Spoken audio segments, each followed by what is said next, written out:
Oh, hi again, everyone. Dante here. Welcome to this transmission. I'm going to channel the Pleiadian Council.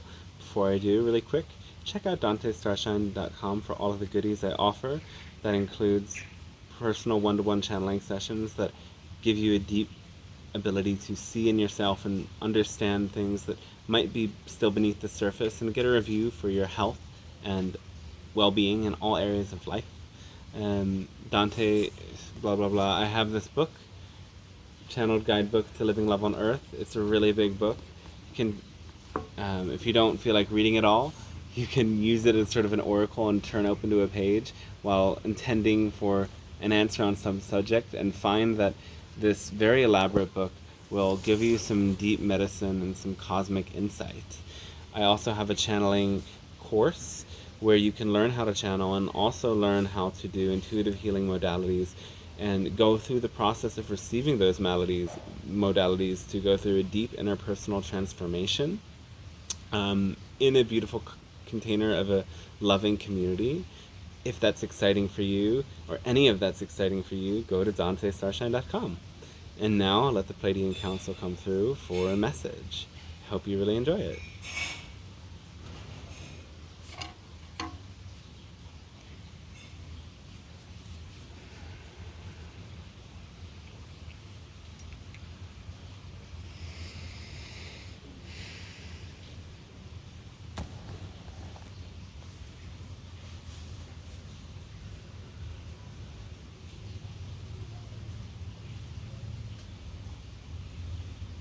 Hello, and we say, fantastic, exciting day to all of you. Thank you for allowing us to meet you. Thank you for allowing us to share this transmission. It is an exciting way for us to get to know your world and you to get to know us, for us both to raise our frequencies together. So, the message today is holding oppositional beliefs to be simultaneously true. And this is a very interesting topic that might confuse some of you, and we hope that you can go from confusion to co-fusion. As in, confusion is a state of being in which you get mixed up from two different ideas or many different ideas, and you're not sure which one is right.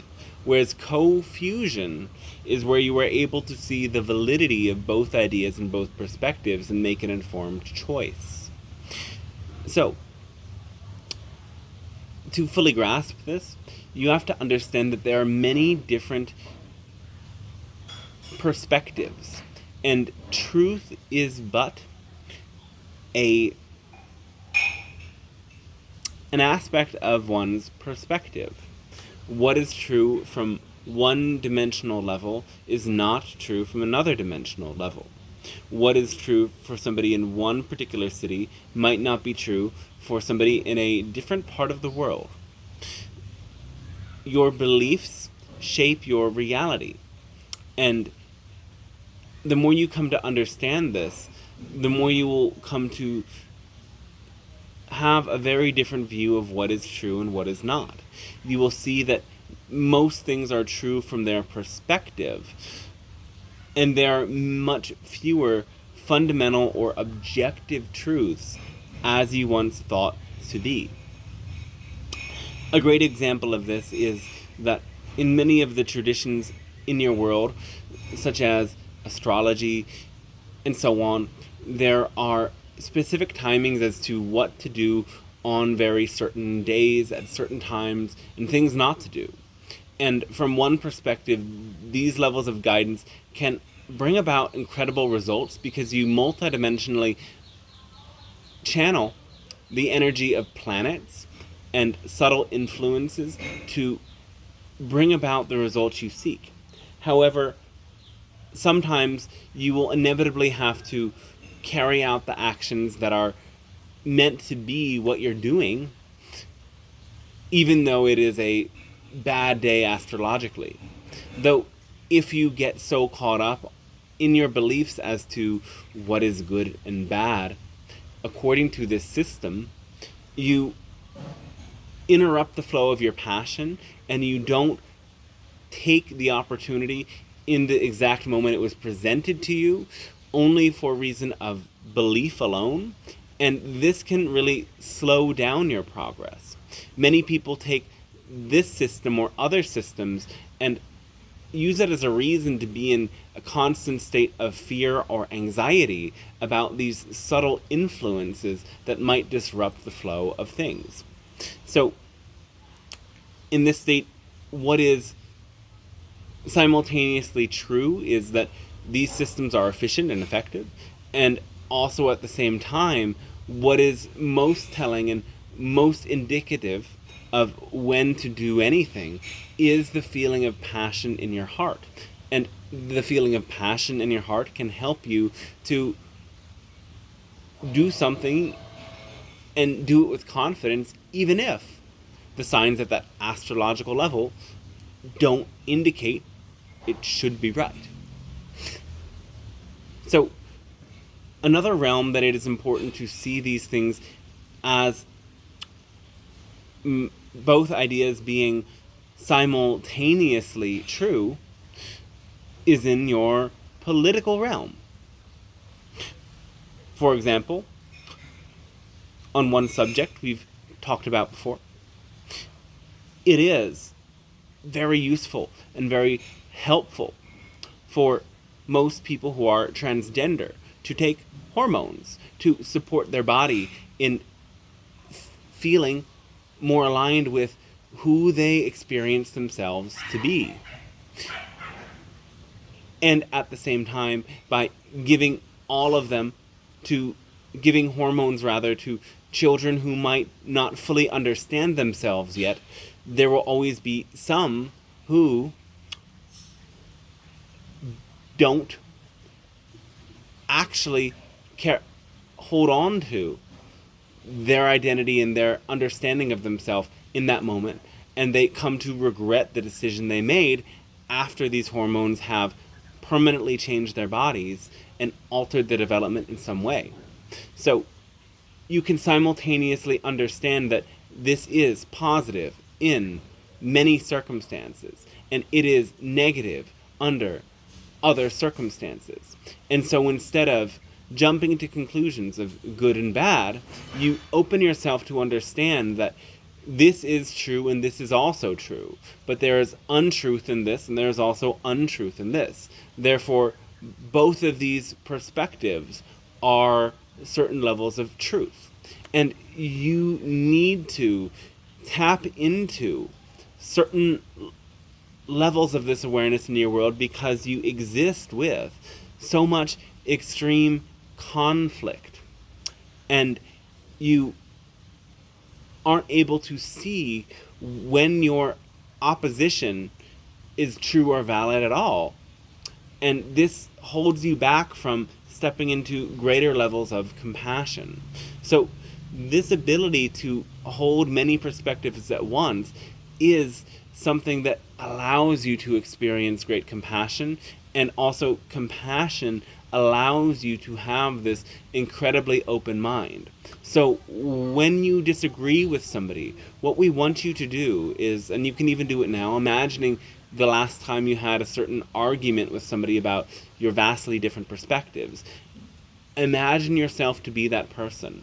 Imagine you went through that person's childhood. How did they feel? What did they learn? What did they experience? Where did they go to school? Who were their parents?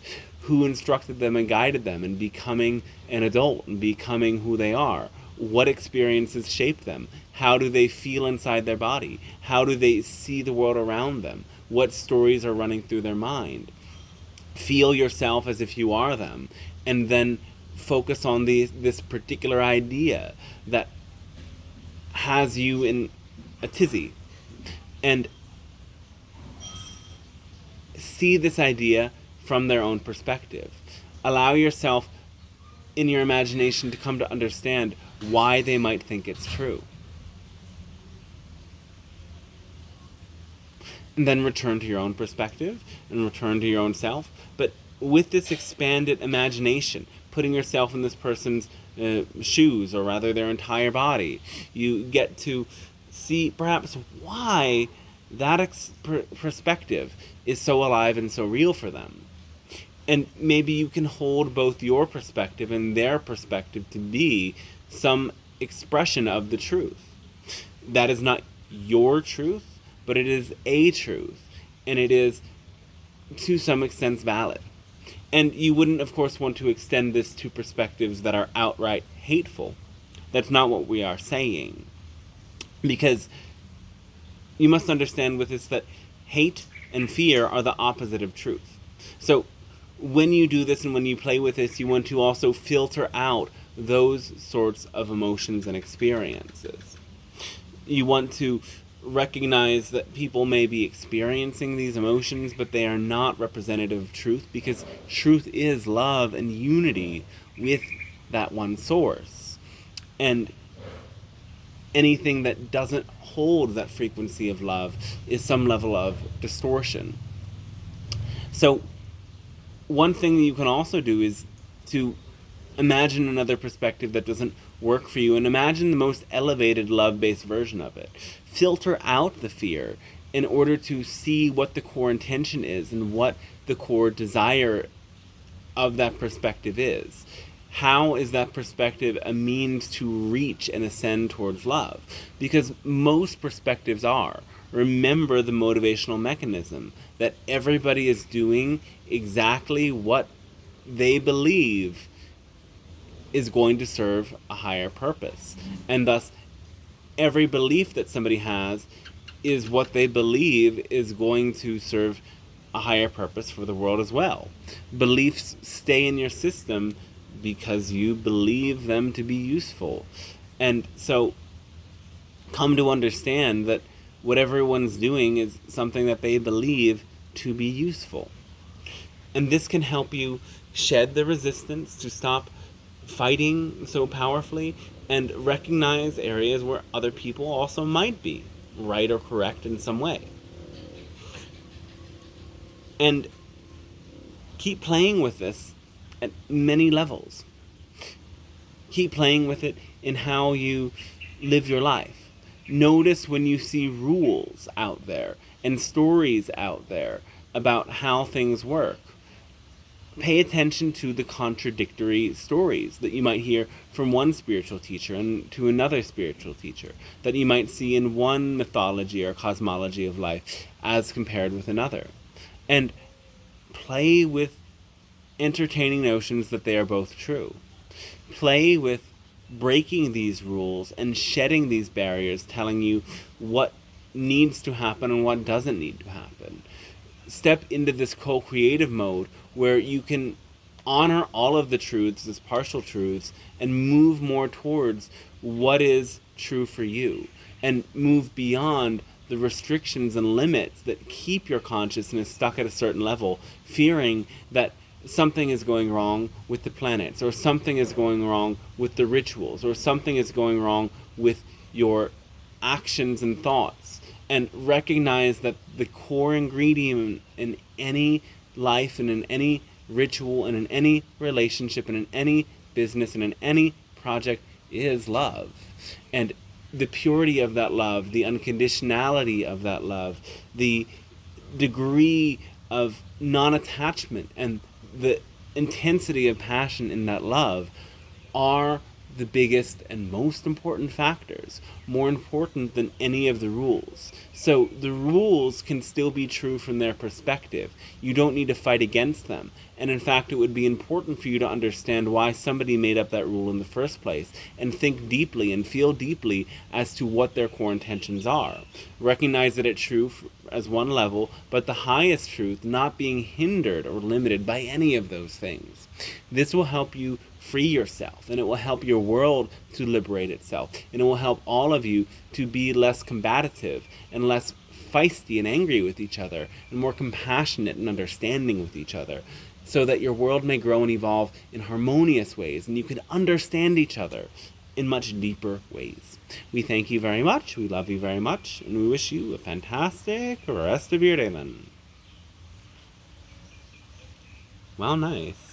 Thanks again for tuning in. I hope you loved that transmission. Again, check out DanteStarshine.com.